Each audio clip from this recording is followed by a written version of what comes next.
Hello, I'm Stewart Jackson. I work as a family counselor. And every family I know is experiencing more pressure these days than maybe ever before. And that pressure has a way of blurring and keeping us from thinking very clearly because we're so busy with doing everything that we don't usually do.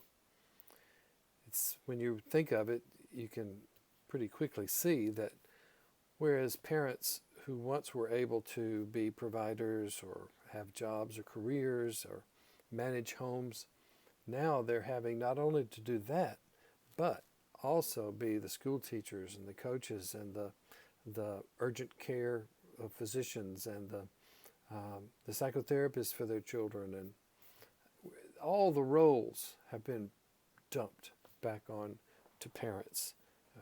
I saw a tweet this week from some parent that said, okay, so the schools are closed. So do we drop our children off at our teachers' houses or what?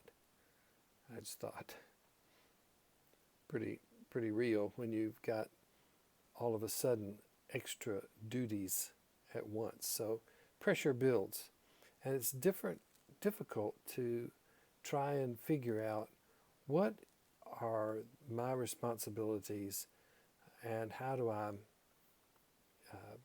live up to them. It's a lot easier to focus on your partner or your children to say, you're not living up to your responsibilities, or you are disappointing me, or it's more in a pressurized situation, the focus becomes on someone else rather than on self. So, but there's probably not been any example in history that I know of that anyone was able to act responsibly because someone else wanted them to.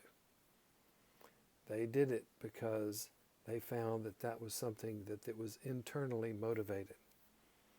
Now, we live in a time where being a responsible person is not very popular. We live in a time where it's more popular to talk about what are my rights. And so we have a conflict between what are our rights versus what are our responsibilities. What will motivate you? What motivates each other? Are you more motivated by the rights that I have or by the responsibilities I have? Now, this past weekend, it's been a very interesting to see how many people feel that we're more motivated by our rights, our right to go out, to be in groups, to go to church or synagogue or mosque or to the beach or wherever we want to go because it's our right.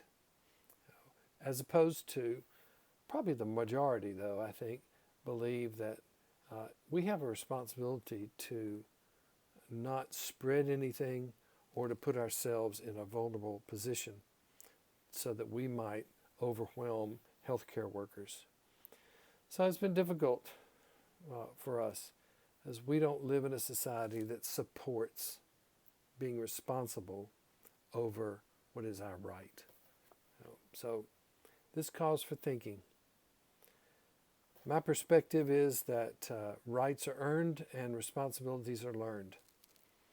You learn a responsibility by becoming clear about what are the standards of my behavior that will help me live up to being the best and most responsible husband, father, son, brother, human being, citizen, person of faith, etc. What are those standards? And are you meeting them? And further, what are the principles by which will guide you through an unprecedented time in our history? Well, I wish you well in that. Sometimes you need to talk to somebody to kind of clarify it, and I hope you have someone like that. But in the meantime, may you find ways to be the most responsible self you can be and to stay well and strong and safe.